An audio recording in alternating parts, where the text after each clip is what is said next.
À la une donc, de l'actualité, c'est le président égyptien Abdel Fattah al-Sisi qui a rencontré aujourd'hui à Riyad son homologue chinois Xi Jinping.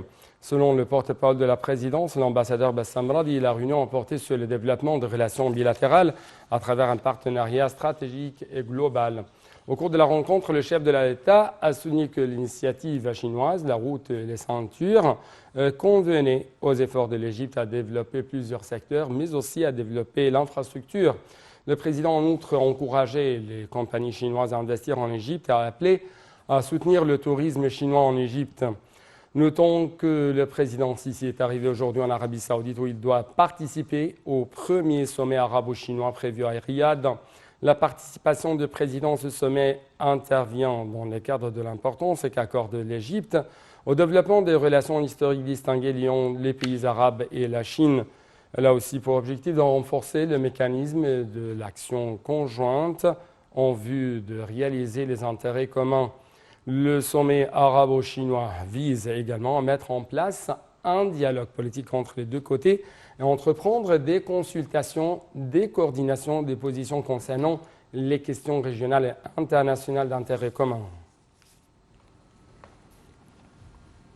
L'Égypte et la Chine, c'est d'abord l'histoire de deux très anciennes civilisations et depuis la guerre froide, un rapprochement inédit né du constat que la bipolarisation de la planète était étrangère à la trajectoire historique des pays en développement. Ce rapprochement s'est poursuivi et renforcé au cours des dernières années. Et voici plus d'informations sur les relations égypto-chinoises.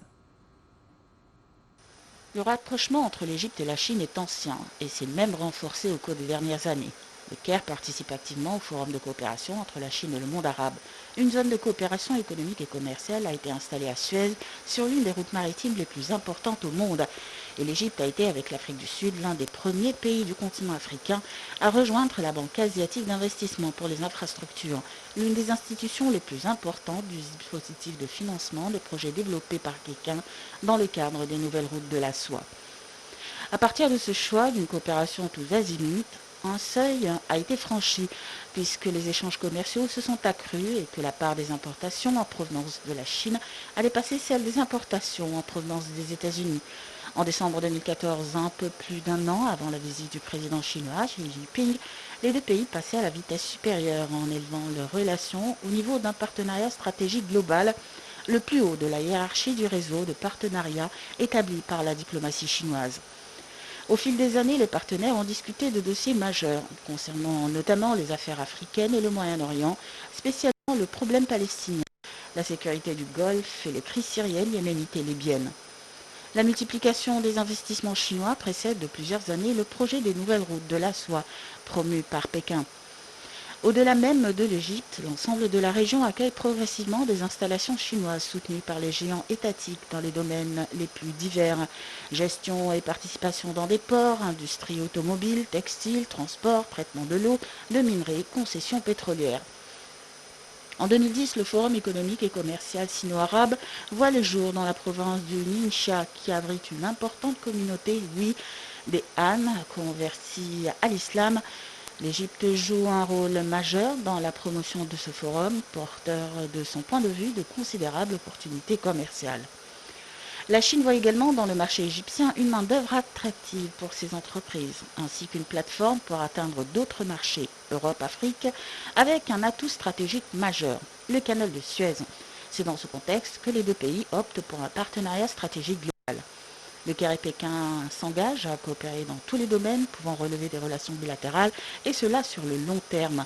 Depuis plusieurs années, le commerce bilatéral a continué de croître et de se diversifier. Que la question bilatérale porte sur le domaine culturel et académique ou sur les technologies et les récentes livraisons de matériel médical, le Caire voit en la Chine un partenaire politique très important. Cette coopération sino-égyptienne s'est concrétisée par l'organisation de manœuvres navales communes au large d'Alexandrie et la signature d'importants contrats d'armement entre le Caire et Pékin. Au sein du monde arabe, le Caire demeurera longtemps l'interlocuteur privilégié des autorités chinoises. L'intérêt des parties réside dans l'affirmation d'un monde multilatéral post-occidental avec, d'un côté, un pôle de puissance majeur et inévitable, la Chine, de l'autre, le leader du monde arabe, l'Égypte.